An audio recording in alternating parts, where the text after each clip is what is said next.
Welcome to the debate. The past week has certainly seen significant market volatility and shifts. It's challenging conventional investment wisdom, really, and highlighting a growing divergence in how investors perceive and, well, pursue value. Today, we're delving into these fundamental changes, examining the forces at play and their implications for long-term strategy. The central question we're exploring is this: has the very nature of investment value irrevocably shifted towards what you might call ideological assets like Bitcoin and gold, driven by geopolitical and societal mistrust? Or do tangible assets and strategic necessities, things in energy, critical materials, remain the most robust drivers of value and security in, let's face it, an increasingly complex world?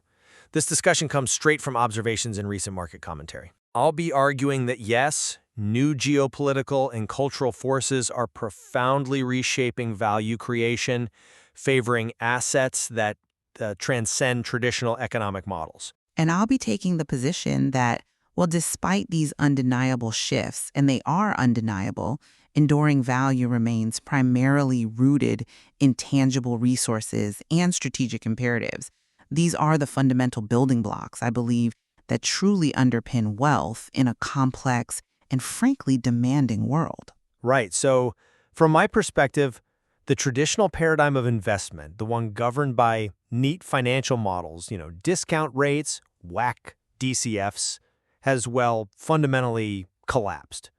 The, let's call it boring world of stable geopolitics and fiscal restraint that allowed those models to function, it just doesn't exist anymore. We are now in an era where, as some have put it, investing no longer resembles physics, it resembles statecraft. And the evidence for this shift is abundant, especially in recent market moves. I mean, consider the freezing of Russia's central bank reserves back in 2022. A huge moment. Exactly. Or look at NVIDIA, tech bellwether, right? Its market cap moved dramatically based on export bans, not its earnings reports. Even yield curves, they're being bent by political decisions now, not just pure economic fundamentals. It illustrates this profound reordering where geopolitics, not just traditional financial metrics, is driving valuation. In this new operating environment, assets like gold, smashing records, now above 3,600 ounces an ounce, are being valued as the asset of mistrust. It's unprintable, unsanctionable, a defense against the past, if you will. Bitcoin, though, takes this concept even further. With over 100 million holders worldwide, it transcends national politics. It seems immune to central bank mood swings or geopolitical agendas. It really is sovereignless code, meaning its value and operation are independent of any single government or authority. It offers a global hedge, a robust network, and, it's an emerging movement. It's certainly got momentum. It has, and the fact that figures like Donald Trump and his family reportedly now have more vested interest in digital assets than in property, that speaks volumes, I think, about this key positive case. It signals a shift in how even traditional wealth is looking to be preserved and grown. The future of value, then, is maybe about which ideology survives, and Bitcoin, for me, embodies that future. Even look at Ethereum as a foundational settlement layer for AI and DeFi, that rapidly growing sector.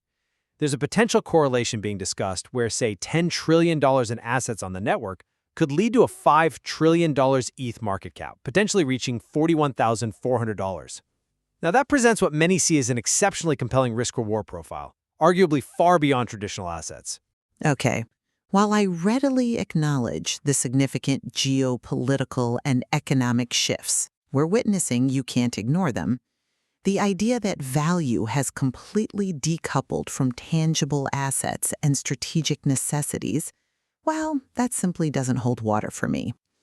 The real opportunities, and what I believe are the true foundations of portfolio exposure, lie in what I describe as Maslow's hierarchy of needs for investments: necessity, like oil and defense, and scarcity, such as uranium. These aren't just fleeting trades, they are cornerstone investment strategies and, frankly, essential regime shift hedges. Let's look at the situation in the UK's North Sea, which has been a prominent market discussion point recently.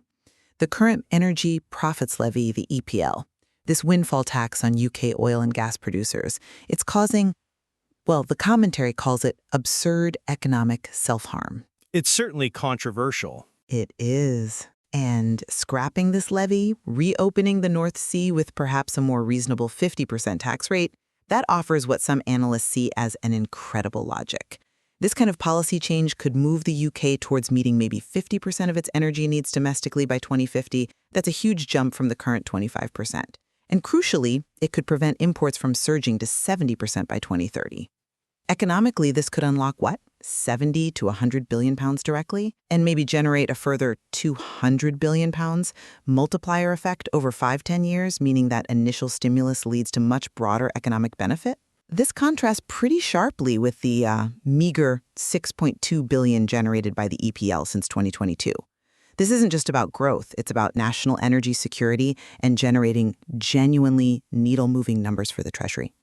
Similarly, look at the uranium sector. It demonstrates clear, tangible value. You have companies like UEC, a key player in American nuclear fuel, transforming into America's nuclear fuel toll road.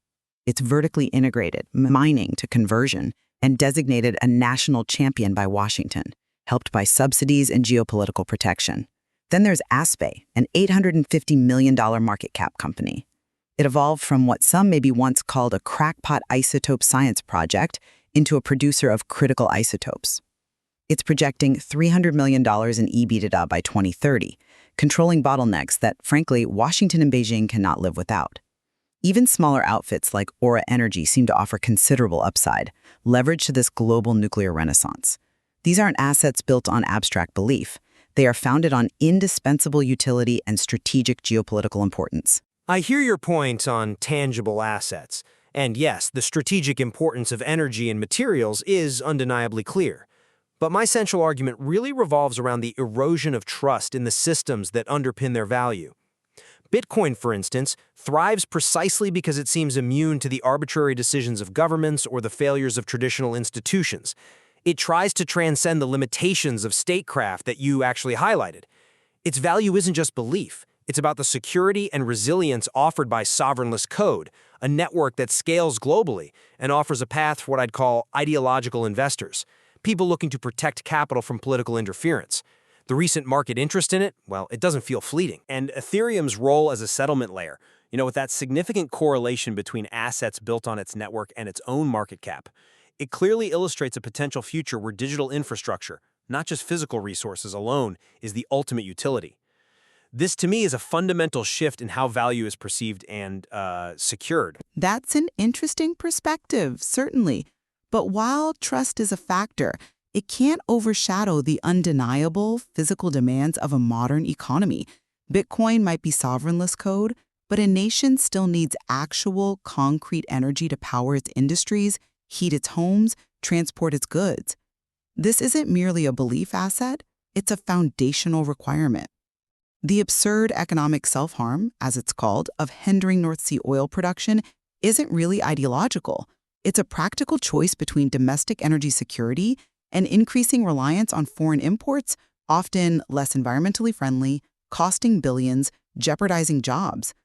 The market is reacting to this very real threat, distinguishing between a perceived digital hedge and actual physical necessities. Furthermore, the push for nuclear power, evident in the growth of companies like UEC and Aspe you mentioned, speaks to a fundamental need for energy and critical materials that just cannot be circumvented by digital assets.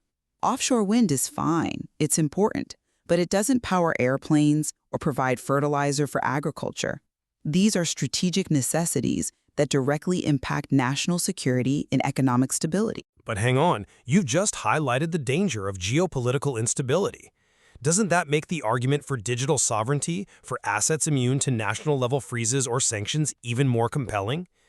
Geopolitical risk is precisely what makes digital sovereignty seem paramount in this new era. When governments can freeze national reserves or impose sanctions on entire industries, the traditional mechanisms of value are fundamentally undermined, aren't they? Gold offers a layer of protection, sure, but Bitcoin arguably goes further by offering an asset immune to such pressures. It appeals to investors who understand that geopolitics redraws the very map of reserves and trade. And look at the UK's own recent political instability, the politics crisis around gilts, the British government bonds, the credibility shock to sterling caused by internal political turmoil. That only reinforces the need for assets detached from the whims of national governance. That recent market movement in gilts, while maybe not a collapse, clearly shows how political perception can quickly impact traditional, supposedly stable assets. That's a compelling argument, I grant you, but have you considered that geopolitical instability also dramatically magnifies the strategic importance of national resource control? The UK's potential to meet 50% of its energy needs through North Sea production by 2050 isn't just an economic calculation. It's a direct, pragmatic response to geopolitical vulnerabilities. Importing 70% of energy by 2030, as projected without reform, creates significant economic and strategic fragility that, frankly, no amount of digital sovereignty can truly mitigate. A nation needs control over its essential resources. Similarly, the U.S. government backing UBC, transforming it into a national champion for nuclear fuel. That illustrates that tangible infrastructure with geopolitical protection is seen as an irreplaceable asset, deemed a national security priority. This isn't about abstract belief. It's about concrete state-backed security in critical supply chains. Moreover, the fact that the Western media's narrative of China is isolated seems to be, well, proving wrong. That also points to the enduring power of traditional economic and geopolitical alliances. It makes certain conventional trades, like maybe being overweight China versus India and global equities, still look compelling to some. These are the realities that continue to move markets for hard assets and strategic sectors. Okay, but looking forward, the future implications for investors, as I see them, point towards assets capable of potentially exponential growth through network effects and technological paradigm shifts. Bitcoin isn't static. It scales across borders and balance sheets propelled by a global movement. And similarly, we see immense growth potential in tech that leverages these new realities. Look at Netflix, for example. It seems to have recently stumbled into what some are calling a Disney moment, with an animated franchise generating true flywheel potential. It's demonstrating impressive subscription stickiness, ad monetization, spin-off opportunities, a dynamic that arguably Wall Street analysts are only just beginning to fully grasp. Interesting analogy. And Google, too. With its antitrust overhang perhaps diminished, it boasts what many see as the leading consumer AI platform. The only real consumer AI cash machine, maybe. And it's pioneering the AI-first phone with voice as the primary UI, positioning it to potentially own the UI of the future. These feel like the assets built for what's coming next, defining longevity through innovation and network effects, not just static utility. Well, I come at it from a different angle. While technological innovation is undoubtedly crucial, I believe the longevity and growth of investments are also deeply tied to addressing fundamental, long-term global needs that simply cannot be abstracted away. The uranium sector, again, with companies like ASPI projecting $300 million in EBITDA, earnings before interest, taxes, depreciation, and amortization by 2030, through isotope enrichment for semiconductors, nuclear power, oncology. That illustrates a clear, indispensable market. Aura Energy's potential upside isn't based on some fleeting trend. It's linked to the global nuclear renaissance and the increasing demand for scarcity. These feel like utility-like annuities and infrastructure with geopolitical protection, not merely speculative plays. Even the proposed North Sea U-turn, if it happens, offers what could be a $100 billion-plus annuity for the Treasury over decades. That's arguably a far more substantial and predictable long-term return than maybe short-term gains from a windfall tax. And the whole green unicorn idea of sustainable aviation fuel being shot by industrial reality, that serves as a potent reminder that political spin can't always overcome economic and engineering logic in the long run. Real-world needs persist, and they drive enduring value. So we've explored how significant market shifts are prompting investors to really reevaluate their strategies. It's pretty clear that forces ranging from geopolitical instability and the erosion of trust all the way to technological leaps are fundamentally reshaping the investment landscape.